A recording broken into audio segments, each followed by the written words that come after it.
శీతాకాలంలో న్యూఢిల్లీలో రాజకీయ వేడి రగులుకుంటోంది. పార్లమెంట్ శీతాకాల సమావేశాలు నేటి నుంచి ప్రారంభం కాబోతున్నాయి. అనుకోకుండా దొరికిన పెద్ద నోట్ల రద్దు అవసరంతో ప్రభుత్వంపై విరుచుకుపడేందుకు ప్రతిపక్షాలు సిద్దమయ్యాయి.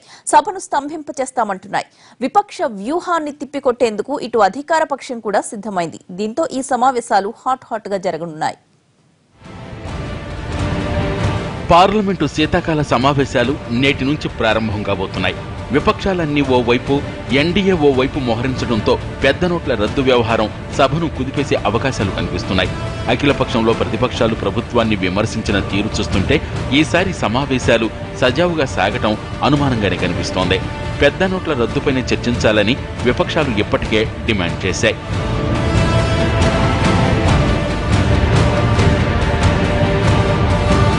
ఇక్కడ మాత్రం సభను కరెన్సీ కష్టాలు కుదిపేసే అవకాశం కనిపిస్తోంది.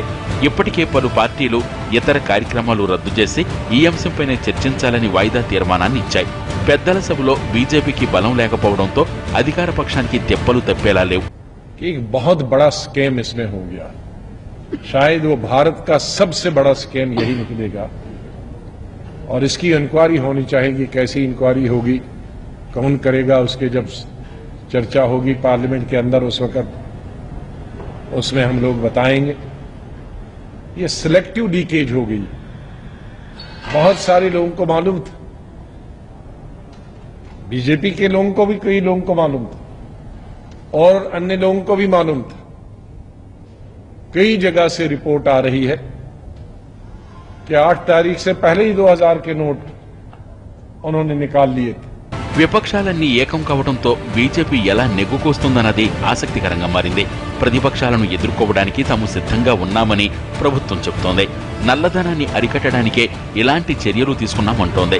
దేశ ఆర్థిక వ్యవస్థను దెబ్బతీస్తున్న నకిలీ కరెన్సీకి దీంతో అడ్డుకట్ట పడుతుందని మావోయిస్టులు, ఆయుధ వ్యాపారులు, స్మగ్లర్ల కార్యకలాపాలు నిలిచిపోతాయన్నది ప్రభుత్వ వాదన. ఈ పార్లమెంట్ సమావేశాల్లో దీన్ని మేము పెద్ద ఎత్తున లేవనెత్తాం అని అంటున్నారు. లేవనెత్తమని ప్రభుత్వం సిద్ధంగా ఉంది. అన్ని ప్రశ్నలకు సమాధానం చెప్తోంది. రెండవది, మేము ఊరేగింపులు ప్రదర్శన చేస్తామంటున్నారు. చేయడానికి హక్కు ఉంది, చేసుకోమనండి. ఎవరికి అనుకూలంగా?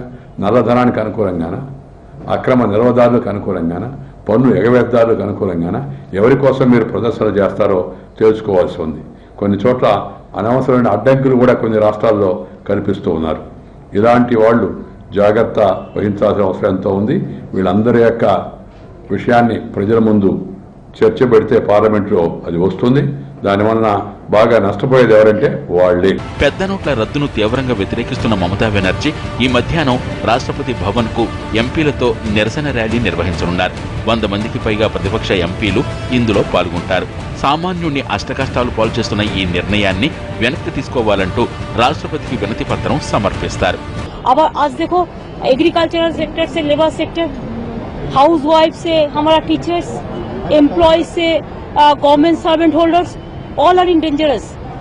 अभी हमारा vegetable market, small scale market सब बंद होकर पड़ा है. कैसे चलेगा? इससे देश नहीं चलता है. हम लोग चाहते हैं ब्लैक मनी का कार्ड करो, लेकिन आपने क्यों नहीं प्लान किया?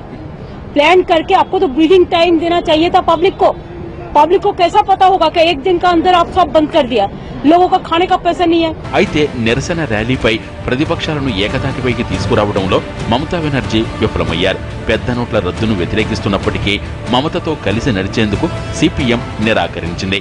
ముందు పార్లమెంటులో చర్చ జరగకుండా రాష్ట్రపతి వద్దకు వెళ్లడాన్ని ఆ పార్టీ తప్పుపడుతోంది. మరికొన్ని పార్టీలు కూడా వేచి చూసే ధోరణిని అవలంబిస్తున్నాయి.